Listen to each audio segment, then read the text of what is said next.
إن الحمد لله نعمده ونستعينه ونستغفره ونعوذ بالله من شرور أنفسنا ومن سيئات أعمالنا من يهده الله فلا مضل له ومن يضلله فلا هادي له ونشهد أن لا إله إلا الله وحده لا شريك له ونشهد أن محمدا عبده ورسوله أما بعد أعوذ بالله من الشيطان الرجيم بفضل بسم الله الرحمن الرحيم ربنا لا تجعلنا فتنة للذين كفروا واغفر لنا ربنا إنك أنت العزيز الحكيم صدق الله العليم ربنا لا تجعلنا எங்கள் இறைவா எங்களை நீ ஆக்கி விடாதே ஃபித்னத்தன் லில்லதீன கஃபரு உன்னை நிராகரித்து விட்டவர்களுக்கு சோதனையாக எங்களை நீ ஆக்கி விடாதே வக்ஃபிர் லனா ரப்பனா எங்கள் இறைவா எங்களை மன்னிப்பாயாக இன்னக அன்தல் அஸீஸுல் ஹக்கீம் நிச்சயமாக நீயே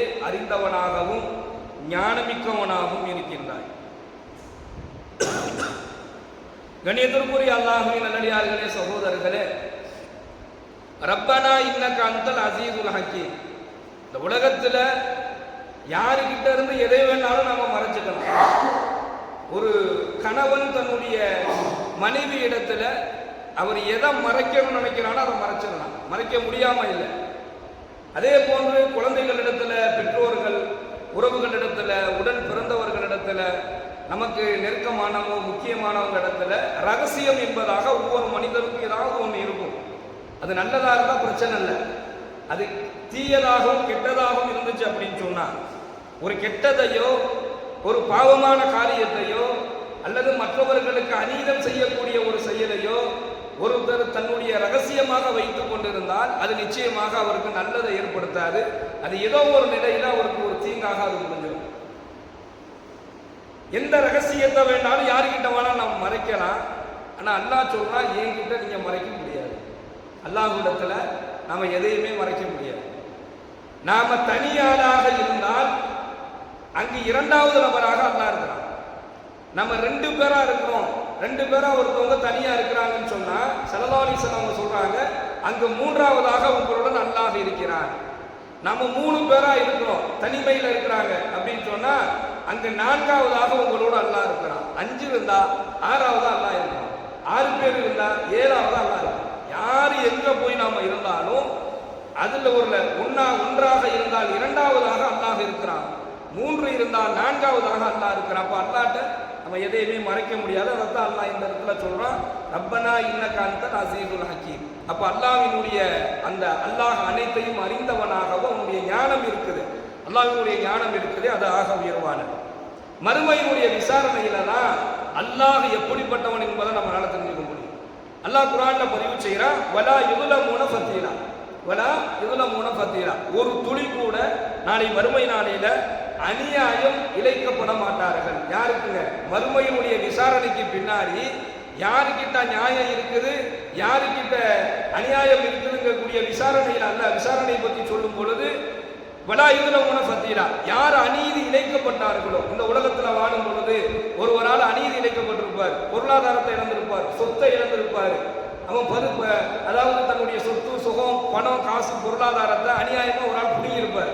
அப்ப இந்த உலகத்துல அவருக்கு எந்த நீதியுமே கிடைக்கல, அப்படியே அவர் மௌத்தாயிட்டார். நாளைக்கு மறுமையில அல்லாஹ் நிக்க வச்சு யாருக்கிட்ட யார் எதை வாங்கினாரோ, யார் யாருக்கிட்ட மோசடி செய்தார், யார் யாருக்கு துரோகம் செஞ்சார், யார் யாருக்கு அநீதி செஞ்சார், இந்த எல்லா ஆட்களையும் பிடிச்சு நிப்பாட்டி வலா யுலமுன ஃபதீலா அல்லாஹ் குர்ஆன்ல சொல்றான், யார் அநீதி இழைக்கப்பட்டார்களோ அவங்களுக்கு ஒரு துளி கூட அங்க என்ன செய்யப்படாது, அநியாயம் செய்யப்பட மாட்டாது. அப்பனா என்ன? நேர்மையான முறையில் விசாரணை செய்யப்பட்டு அநீதம் செய்தவனுக்கு சரியான தீர்ப்பு அல்லாஹ் வழங்குவான். ஸல்லல்லாஹு அலைஹி வஸல்லம் அவங்க சொல்றாங்க, அது அநீதிக்கான விசாரணையாக இருக்கும், அநியாயம் செய்தவனுக்கான விசாரணையாக இருக்கும். அநீதி இழைக்கப்பட்டவர்கள் எந்த அநியாயத்தையும் என்னிடத்திலிருந்து பயப்பட வேண்டாம் அப்படிங்கிறாங்க. அநீதி இழைக்கப்பட்டவர்கள் நாளைக்கு மறுமை நாளுடைய தீர்ப்புல உங்களுக்கு எந்த விதமான அநியாயமான தீர்ப்பு நடந்துடாது, நீங்க பயப்படாதீங்க, உங்களுக்கு நேர்மையாக இருக்கும். விசாரணை என்றாலே நம்ம பயப்படுவோம். சாதாரணமாக இங்க ஒரு விசாரணை, ஒரு 4 பேர் வர்றாங்க, நீ ஏதோ விசாரிக்கணுமா அப்படின்னு சொல்லி சொன்னாலே நமக்கு என்ன செய்யப்படும்? தவறு செய்திருந்தால் பயம் வரும், தவறே செய்யலனாலும் பயம் வரும். என்ன பயம் வரும்னா, நாம சொல்றத அவங்க புரிஞ்சுக்குவாங்களா புரிஞ்சுக்க மாட்டாங்களா நம்ம சைடு நியாயம் இருக்குது, நம்ம எந்த அநீதமும் செய்யலை, ஆனால் நம்மளை விசாரிக்க வர்றாங்க, நம்ம சொல்றதை அவங்க புரிஞ்சுப்பாங்களா அப்படிங்கக்கூடிய ஒரு பயம் இயல்பாகவே எல்லாத்துக்குமே இருக்கும். இதே காவல்துறைக்கெல்லாம் போனால் இன்னும் இயல்பா அந்த பயம் கூடுதலாகவே இருக்கும். எப்படி நாம சொல்லி புரிய வைக்க போறோம்? தவறே செய்யாதவராக இருந்தாலும் அதை எப்படி நம்ம அவங்களுக்கு புரிய வைக்க போறோம், அவங்க புரிஞ்சுக்குவாங்களாங்கக்கூடிய இயல்பான ஒரு பயம் இருக்கும். ஆனா அல்லாஹ் சொல்றான், இந்த பயம் கூட நாளைக்கு மறுமையில உங்களுக்கு தேவைப்படாது. ஏன் அப்படின்னு சொன்னா, உங்கள் அனைத்தையும் நான் அறிந்தவனாக இருக்கிறேன், உன்னைய பற்றிய ஞானம் எனக்கு இருக்கு. ஒரு அடியான் யாரு அப்படிங்கிறது அல்லாஹ்வுக்கு தெரியும்.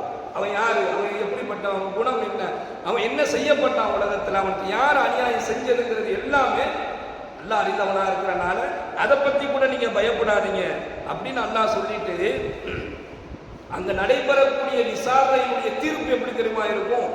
அதனுடைய வீரியம் குறைவாக இருக்காது என்பதாக அல்லாஹ் சொல்றான். அதனுடைய வீரியம் குறைவாக இருக்காது. எப்படி அந்த வீரியம் குறைவாக இருக்காதுன்னா, இங்க ஒருத்தர் நமக்கு ஒரு அநீதி செய்யற, அவரை உடனடியாக பழிவாங்கினா வேற, நாம விட்டுறோம். ஒரு 10 வருடம் கழித்து அவரை பழிவாங்கக்கூடிய ஒரு நிலை ஏற்படும் பொழுது நம்ம மனசு என்ன சொல்லும்? 10 வருஷம் ஆகி போச்சு, இனிமேல் நம்ம போய் அவனை போய் என்ன செய்யறது, நம்ம மன்னிச்சு போகக்கூடிய ஒரு இயல்பான ஒரு குணம் வந்துடும். அல்லது நாம இறக்கப்பட்டு விட்டுருவோம், 10 வருஷம் ஆகி போச்சு, அந்த கோபம் எல்லாம் குறைஞ்சு போயிடுச்சு, இனிமேல் நாம என்ன செய்ய போறோம்னு சொல்லிட்டு நம்ம விட்டுருவோம். ஆனா அல்லாஹ் சொல்றான், நாளை மறுமை நாளில என்னிடத்துல விசாரணைக்கு வரும் பொழுது அநியாயக்காரன், அநீதி இழைக்கப்பட்டவன், அநீதி செய்தவன், 2 பேருமே அல்லாஹ் நிக்க வைப்பான். அப்ப அநீதி இழைக்கப்பட்டவன் அல்லாஹ் கதறுவான், யாரா இப்படிப்பட்ட ஒரு அநியாயத்தை எனக்கு அவன் செஞ்சுட்டான் அப்படின்னு சொல்லும் பொழுது பல வருடங்கள் அது என்னைக்கு நடந்திருக்கும், உலகத்துல வாழும்போது நடந்திருக்கும். ஆனா அல்லாஹ் சொல்றான், அந்த நேரத்தினுடைய விசாரணை நடைபெற்றதுக்கு பின்னாடி நம்மள மாதிரி தான் அல்லாஹ் விட மாட்டான். நம்மள மாதிரிலாம் அல்லாஹ் என்ன செஞ்சிட மாட்டான், இறக்கப்பட்டு விட மாட்டான். யார் அநீதி செய்தானோ அவனுக்கான தீர்ப்பு என்னிடத்தில் கடுமையாக இருக்கும் என்பதாக அல்லாஹ் சொல்றான். அந்த தண்டனையுடைய வீரியம் கொஞ்சம் கூட குறைஞ்சிருக்காரு. எந்த அளவுக்குன்னா, ஒருத்தர் நமக்கு அநீதி செய்யறாரு, அவரை பழி வாங்குறதுக்கு உடனே ஒரு வாய்ப்பு கிடைச்சிச்சுன்னா நம்ம என்ன செய்வோமோ அதை அல்லாஹ் செய்வோம். நாம கோபத்தினுடைய உச்சத்துல அநீதி செய்யப்பட்டவன் என்ன செய்வானோ, வாய்ப்பு கிடைச்சா அதை அல்லாஹ் அங்க உடனடியாக செய்து விடுவான். அப்போ அநியாயம் செய்யப்பட்டவனுடைய நிலை, அவனுடைய கதி நாளை மறுமை நாளையில ரொம்ப கடுமையாக இருக்கும். அல்லாஹ்வினுடைய ஆத்திரம் இருக்குது, கோபம் இருக்குது, அது கடுமையானதாக இருக்கும் என்பதாக எல்லாம் வல்ல இறைவன் தன்னுடைய திருமறையிலே சொல்லி காண்பிக்கின்றான். மறுமையினுடைய விசாரணையில இந்த உலகத்துல வாழும் பொழுது நாம யாருக்காவது ஏதாவது ஒரு துரோகமோ, அநியாயங்களோ, அநீதங்களோ, பாவங்களோ, கொடுமையோ நாம செஞ்சிருந்தோம் அப்படின்னு சொன்னா, இந்த உலகத்துல மரணம் வருவதற்கு முன்னால் அதுக்கு உண்டானதை நம்ம தேடி அல்லாஹ்ட்ட மன்னிப்பு கேட்டுட்டா அல்லாஹ் விட்டுருவான். ஆனால் அல்லாஹ்விடத்துல மன்னிப்பு பெறாமல் அநீதம் செய்தவரும் நம் மீது மன்னிப்பை வழங்காமல் நாளை இருந்துட்டா அல்லாஹ் நாளை மறுமையில அவர்களை கடுமையான முறையில் வேதனை செய்யப்படுவான். அனைத்தையும் அல்லாஹ் அறிந்தவனாக இருக்கிறான் என்பதைத்தான் அல்லாஹ் இந்த வசனத்துல சொல்லி காண்பிக்கிறான். மறுமையில் சிறந்த வாழ்க்கையை அல்லாஹ் நமக்கு வழங்கும். இரண்டாவதாக ஹஸரத்னா பெருமானார் ஸல்லல்லாஹு அலைஹி வஸல்லம் அவர்கள் சொல்கின்றார்கள், இப்லீஸுக்கு விருப்பமான செயல்கள், இது ஷைத்தானுக்கு ரொம்ப விருப்பமான செயல்கள் என்ன என்பதாக சொல்லும் பொழுது இந்த ஒரு செய்தியை சொல்றாங்க. இன்னல் முபத்திரீன கானு இஹ்வான ஷயாத்தீன், ஷைத்தானுக்கு ரொம்ப பிரியமான ஒரு செயல் இருக்குது அப்படின்னு சொன்னா அது ஒருவன் வீண் விரயம் செய்வது என்பதாக ஸல்லல்லாஹு அலைஹி வஸல்லம் சொல்றாங்க. அல்லாஹ் குர்ஆன்ல பதிவு செய்யக்கூடிய ஒரு செய்தி. இன்னல் முபத்திரீன கானு இஹ்வான ஷயாத்தீன், அல்லாஹ் சொல்றான், யாரை ஷைத்தான் விரும்புவான், ஷைத்தானுக்கு பிரியமான செயல் என்ன அப்படின்னு சொன்னா, வீண் விரயம் செய்பவர்கள் ஷைத்தானுடைய சகோதரர்கள் என்பதாக அல்லாஹ் கானு இஹ்வான ஷயாத்தீன். யாரு வீணாக வீண் விரயம் செய்கிறார், அது பணமா இருக்கட்டும், அல்லது பொருளா இருக்கட்டும், உணவா இருக்கட்டும், குடிக்கக்கூடிய தண்ணீரா இருக்கட்டும், கட்டக்கூடிய வீடுகளாக இருக்கட்டும், எதுவாக இருந்தாலும் வீண் விரயம் செய்பவர்கள் ஷைத்தானுடைய சகோதரர்கள் அப்படின்னு அல்லாஹ் குர்ஆன்ல பதிவு செய்யறான். இப்போ ஷைத்தானுக்கு ரொம்ப பிடித்த செயல் என்ன அப்படின்னு சொன்னா, ஒரு குடும்பத்தை சீர்குலைப்பது ஷைத்தானுக்கு ரொம்ப பிடிக்கும். ஒற்றுமையா இருக்கக்கூடிய ஒரு குடும்பத்துல அந்த குடும்பத்தை பிரித்து வைக்கக்கூடியது இருக்குது, அது ஷைத்தானுக்கு ரொம்ப பிடிக்கும். அதுல ஆக ரொம்ப ஷைத்தானுக்கு விரும்பக்கூடியது என்னன்னு சொன்னா, கணவன் மனைவியை பிரித்து வைக்கிறது. கணவன் மனைவிக்குள்ள சண்டையை மூட்டி கணவன் மனைவிகளை பிரித்து வைப்பது இருக்குது. அந்த மாதிரி ஒருத்தன் ஒரு செயலை செஞ்சானா ஷைத்தானுடைய சபையில் அவன் கௌரவப்படுத்தப்படுகிறான்.